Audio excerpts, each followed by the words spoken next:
पशुपति पारस चचा कुछ दिन तक एनडीए का हिस्सा थे, आज वो नहीं है, आज वो नहीं है और ये दूसरे पशुपति पारस हो चुके हैं। यहाँ तो ताबड़तोड़ तेल मालिश हो रही थी कि नरेंद्र मोदी का असली हनुमान को, और उनको औकात दिखा दिया खुद बीजेपी ने, और उनको खत्म कौन करती है?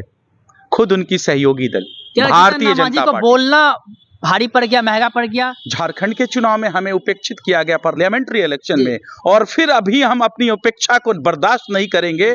2 दिन पहले उन्होंने कहा कि हम औकात दिला देंगे। बीजेपी बार बार कहती है कि हमारे सीएम फेस होंगे आदरणीय नीतीश कुमार जी, तो बोलते हैं जी। हो सकता है 2025 के बाद वो भी सीएम फेस न रहे। नमस्कार, स्वागत आपका लाइव बिहार में। मैं हूं आपके साथ है संजीव सिंह। देखिए, क्या पशुपति कुमार पारस जैसा हाल जीतन राम मांझी और उपेंद्र कुशवाहा का होगा? जी हाँ, सवाल हम ऐसा इसलिए कह रहे हैं क्योंकि देखिए, आज एनडीए के तमाम जो सांसद हैं बिहार के, चाहे वो राज्यसभा के सांसद हो चाहे लोकसभा के सांसद हो, तमाम जो सांसद हैं उन्होंने मुलाकात की है प्रधानमंत्री मोदी से।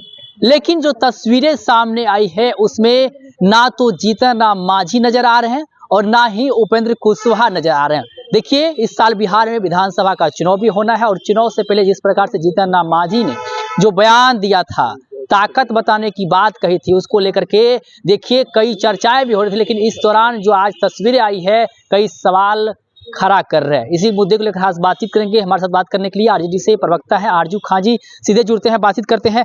कैसे देखते हैं उस तस्वीरों को? जीतन राम मांझी नजर नहीं आ रहा और उपेंद्र कुशवाहा नजर नहीं आ रहे। ये एनडीए अलायंस के लिए या फिर राष्ट्रीय जनता दल के लिए ये कोई चीज नई नहीं है, और इस प्रदेश का या फिर देश का हर एक नागरिक जानता है कि इस देश में अगर कोई सबसे धोखेबाज पार्टी है तो उसका नाम है भारतीय जनता पार्टी।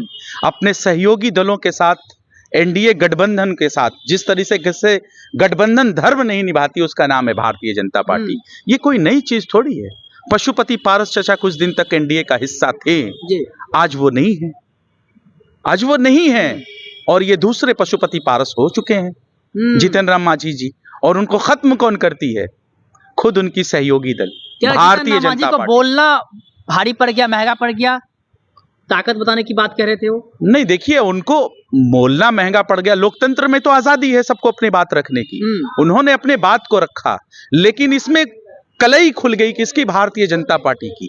बीजेपी कहती है हमेशा से कि जब हम इलेक्शन लड़ते हैं तो हमारा फार्मूला तैयार होता है, लेकिन उस फार्मूले से गायब दिखते हैं जीतन राम मांझी जी, और वो सीट का डिमांड करते हैं 20 से 40 सीट चाहिए। हमें उपेक्षित किया गया झारखंड के चुनाव में, हमें उपेक्षित किया गया पार्लियामेंट्री इलेक्शन में, और फिर अभी हम अपनी उपेक्षा को बर्दाश्त नहीं करेंगे। 2 दिन पहले उन्होंने कहा कि हम औकात दिला देंगे। यहाँ तो ताबड़तोड़ तेल मालिश हो रही थी कि नरेंद्र मोदी का असली हनुमान को, और उनको औकात दिखा दिया खुद बीजेपी ने। सोचना उनके लिए है।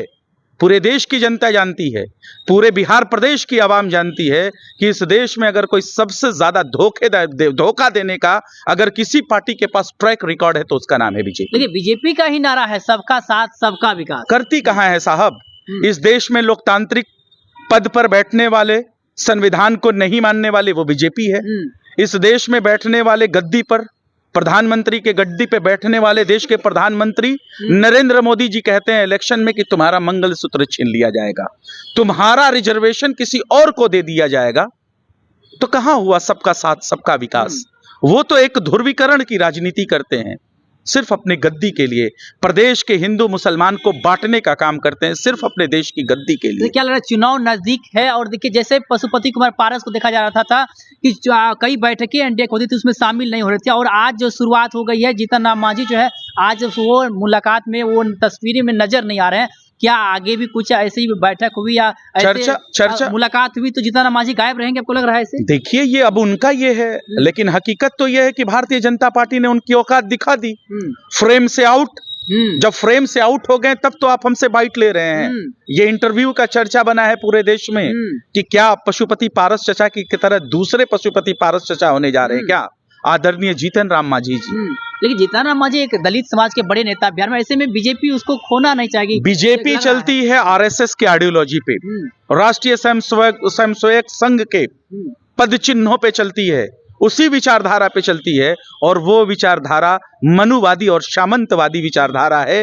देश के या बिहार प्रदेश के किसी पिछड़े और दलित का उसमें कोई जगह नहीं है। अच्छा, जीतन राम मांझी की तो बात ये नजर आती, लेकिन उपेंद्र कुशवाहा भी उसमें नहीं दिखे थे, इसको कैसे देखते हैं? तस्वीर में उपेंद्र कुशवाहा नजर नहीं आ रहे हैं। बहुत सारे लोग जो ये कहते थे कि बीजेपी का फार्मूला तय होता है, हमारा गठबंधन एनडीए बहुत इंटैक्ट है, ये दरारें दिखने शुरू हो गई है और उस लीक को भर नहीं पाएगी भारतीय जनता पार्टी। और यही छोड़िए ना, एक कदम आगे मैं आपको बताता हूं, जिस तरीके से मध्य प्रदेश में शिवराज चौहान सीएम फेस होके सीएम नहीं रहे, जिस तरीके से एकनाथ शिंदे जी महाराष्ट्र में सीएम फेस होके सीएम नहीं रहे, हो सकता है कि ये बीजेपी बार बार कहती है कि हमारे सीएम फेस होंगे आदरणीय नीतीश कुमार जी, तो बोलते हैं जी। हो सकता है 2025 के बाद वो भी सीएम फेस न रहे। मतलब आपका कहना मतलब कि एकनाथ शिंदे वाला हाल नीतीश कुमार का ये ट्रैक रिकॉर्ड है भारतीय जनता पार्टी का, जो उसने किया है, मैं उस चीज को मैं आपके सामने बयान कर रहा हूं।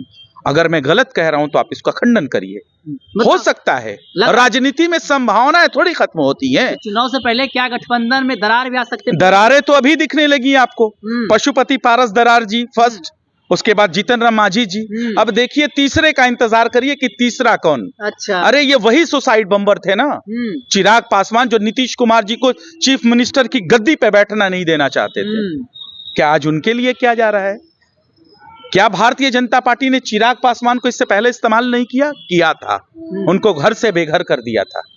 उसके बाद भी उनकी क्या मजबूरी रही? उनके चचा से उनको अलग कर दिया, उनके घर में दीवार खड़ा कर दिया।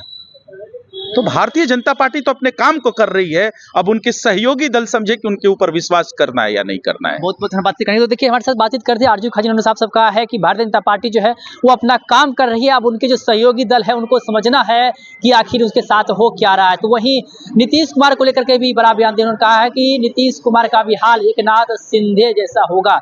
वही जीतन राम मांझी को लेकर के भी साफ साफ कह दिया है, जीतन राम मांझी का भी हाल पशुपति कुमार पारस के जैसा ही होगा। पशुपति कुमार पारस के बाद अब जो अगला नंबर है वो जीतन राम मांझी का ही है। और देखिए अब चर्चाएं होने लगी है, क्या जीतन राम मांझी को बयान देना भारी पड़ गया? इसी को लेकर के देखिए हमने बातचीत की आरजू खान से, क्या कुछ कहे तो हम चीज को लेकर के वो आप सुन रहे थे। आप अपनी राय प्रतिक्रिया हमें कमेंट बॉक्स में दे सकते हैं। आप लाइव बिहार सभी का बहुत बहुत धन्यवाद।